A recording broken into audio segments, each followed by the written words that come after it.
Hello friends, कैसे हैं आप सब। मेरे चैनल में आप सबका स्वागत है। आज हम पढ़ेंगे प्रयोग के आधार पर शब्द। देखिए, शब्द क्या होते हैं मैं आपको पहले ही वर्णन कर चुकी हूँ। शब्द कैसे बनते हैं, वर्णों के मेल से शब्द बनाए जाते हैं, ठीक है। और जब हमने शब्दों का वर्गीकरण करा था तो हमने 4 आधार पर करा था। सबसे पहला आधार क्या था, हमने स्रोत या उत्पत्ति के आधार पर, जिसके अंतर्गत मैंने आपको तत्सम, तद्भव, देश और विदेश शब्दों का वर्गीकरण किया था। उसके बाद दूसरा मैंने करवाया था आपको अर्थ के आधार पर, जिसके अंतर्गत मैंने आपको सार्थक और निरर्थक का वर्णन किया है। उसके बाद मैंने रचना या बनावट के आधार पर बताया, जिसके अंतर्गत हमने रूढ़, यौगिक और योगरूढ़ शब्दों का वर्णन किया है। और आज हम पढ़ेंगे प्रयोग के आधार पर, जिसके अंतर्गत हम पढ़ेंगे विकारी और अविकारी शब्द, ठीक है। तो देखिए बच्चों, प्रयोग के आधार पर किस आधार पर वर्गीकरण किया है। देखिए, जब हम वाक्य के अंतर्गत शब्दों का प्रयोग करते हैं तो जब भी तो वाक्य बनते हैं, है ना।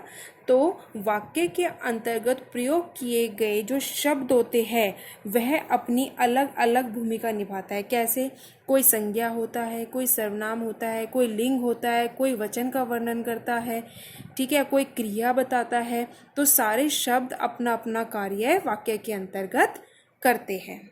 क्लियर है इतना। तो वाक्य में प्रयोग किए जाने वाले शब्द अलग अलग भूमिकाओं का वहन करते हैं। कैसे करते हैं वो मैंने आपको बताया कि कोई संज्ञा का वर्णन करेगा, कोई सर्वनाम का करेगा, कोई विशेषण का करेगा, कोई क्रिया का करेगा, कोई क्रिया विशेषण का वर्णन करेगा। तो सारे शब्द अपनी अपनी भूमिकाओं या अपना अपना कार्य करते हैं। क्लियर है। तो उसी आधार पर हमने प्रयोग के आधार पर शब्द को 2 वर्गों में विभाजित किया है, विकारी और अविकारी, ठीक है। विकारी के अंतर्गत हमारी आती है संज्ञा, सर्वनाम, विशेषण, क्रिया। और अविकारी के अंतर्गत आती है क्रिया, विशेषण, संबंध बोधक, समुच्चय बोधक और विस्मयादि बोधक। अब आप ये सोचेंगे कि विकारी के अंतर्गत ये क्यों आते हैं और अविकारी के अंतर्गत ये क्यों आते हैं। क्यों? क्योंकि देखिए, विकारी शब्द हमारे कौन से होते हैं। विकारी हमारा होता है जब हम वाक्य बनाते हैं तो उसके अंतर्गत हम लिंग का प्रयोग करते हैं, वचन का प्रयोग करते हैं, कारक का प्रयोग करते हैं। और जब हम इनका प्रयोग करते हैं तो इसके अंतर्गत, यानी कि वाक्य के अंतर्गत जब हम लिंग, वचन, कारक का प्रयोग करेंगे तो संज्ञा, सर्वनाम, विशेषण, क्रिया यानी कि वाक्य के अंतर्गत अपने आप ही बदलाव हो जाता है, यानी कि परिवर्तन हो जाता है। और अविकारी ठीक इसका उल्टा होता है। जब हम अविकारी के अंतर्गत वाक्य के अंदर जब हम लिंग, वचन, कारक का प्रयोग करेंगे तो इनमें वाक्य के अंतर्गत कोई परिवर्तन नहीं होता। अब मैं इसको आपके सामने उदाहरण के माध्यम से समझाऊंगी, जो कि आपको बहुत आसानी से समझ में आ जाएंगे कि इसको विकारी और अविकारी क्यों बोलते हैं। देखिए बच्चों, अब हम उदाहरण के माध्यम से समझेंगे कि विकारी और अविकारी शब्द कैसे होते हैं, ठीक है। विकारी मैंने आपको क्या बताया था कि ऐसे शब्द होते हैं कि जब हम वाक्य में लिंग, वचन और कारक का प्रयोग करते हैं तो उसके आधार पर शब्द का रूपांतर हो जाता है, यानी कि शब्द में बदलाव आ जाता है, वाक्य में बदलाव आ जाता है। कैसे, देखिए मैं उदाहरण देती हूँ। एक लड़का खेल रहा है, ठीक है। अगर मैं इस वाक्य में लिंग बदल देती हूँ, लिंग परिवर्तन करती हूँ, अगर मैं यहाँ लिखूँ कि लड़की, तो इसमें क्या चेंज होगा ना, लड़की खेल रही है, वाक्य में बदलाव हुआ। लड़का का अगर मैंने लड़की किया तो वाक्य में बदलाव हुआ। लड़का खेल रहा है, लिंग अगर मैंने बदला, लड़की खेल रही है, ठीक है। मैंने इसमें क्या करा, लिंग परिवर्तन किया। अब नेक्स्ट देखते हैं, लड़का दौड़ रहा है, ठीक है। अगर मैं इसके अंतर्गत वचन बदलती हूँ तो लड़का एक हुआ, अगर मैं लड़के करती हूँ तो बहुत सारे हुए, तो वचन बदला। लड़का दौड़ रहा है, अगर मैं लड़का की जगह लड़के कर देती हूँ, लड़के दौड़ रहे हैं, हुआ परिवर्तन। मैंने जब लड़का का लड़के कर दिया तो यहाँ पर रहा की जगह रहे का प्रयोग हुआ, तो वचन के कारण भी बदलाव हुआ। लड़के के लिए आम लाओ, ठीक है। अगर मैं इसमें कारक बदलती हूँ तो इसमें क्या आ जाएगा, क्या परिवर्तन होगा, करके देखिए। लड़के के लिए आम लाओ, अगर मैं इसमें कारक बदलूंगी तो इसमें आएगा लड़कों के लिए आम लाओ।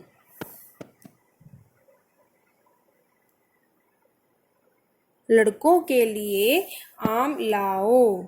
ठीक है, तो इसके अंतर्गत ऐसे शब्द आते हैं जिनकी वजह से परिवर्तन हो जाता है। और किसकी वजह से परिवर्तन होता है? लिंग वचन कारक। और किसके अंतर्गत होता है? जो मूल शब्द होते हैं हमारे, जो हमारे आगे के जो मूल शब्द होते हैं ना, लड़का या किसी लड़की का नाम, बच्चे या वाक्य, जिसमें जो वाक्य का कर्ता होता है, जब उसके साथ लिंग वचन कारक का प्रयोग किया जाता है या उसमें बदलाव किया जाता है तो वाक्य के जो अन्य शब्द होते हैं उसमें बदलाव आ जाता है।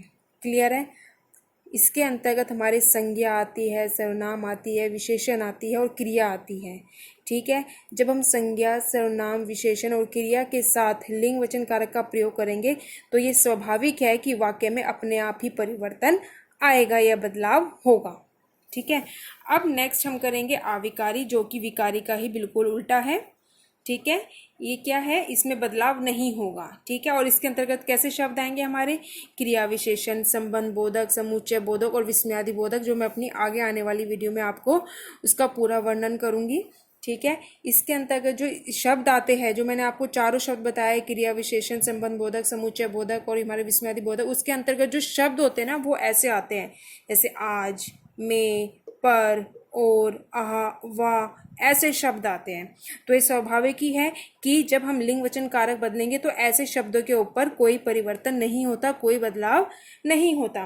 वह शब्द जिनमें लिंग वचन कारक के प्रयोग से कोई परिवर्तन नहीं होता, अर्थात जो शब्द हमेशा एक से बने रहते हैं। और वो शब्द कौन से होते हैं? आज, में, पर, और, आहा, प्रतिदिन, प्रतिदिन, अचानक, ऐसे ऐसे शब्द होते हैं। ठीक है, जैसे उदाहरण देखिए, वाह, गीता पढ़ रही है।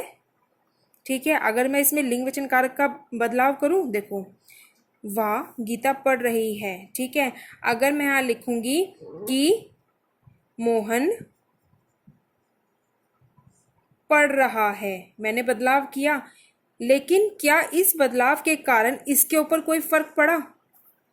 नहीं पड़ा। क्यों? क्योंकि हमारा विस्मयादि बोधक शब्द है जो कि हमारे आविकारी के अंतर्गत आता है। वाह, मोहन पढ़ रहा है, बिल्कुल इसमें कोई परिवर्तन नहीं हुआ, ये बिल्कुल वैसा का वैसे ही रहा जैसा लड़की के समय पे था, जैसा जब लड़की का नाम लिखा होता तब भी ऐसा था। ठीक है, आज मोहन घर जाएगा।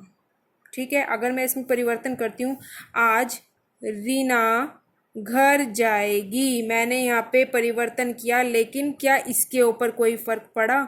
क्या इसमें कोई बदलाव हुआ? नहीं हुआ।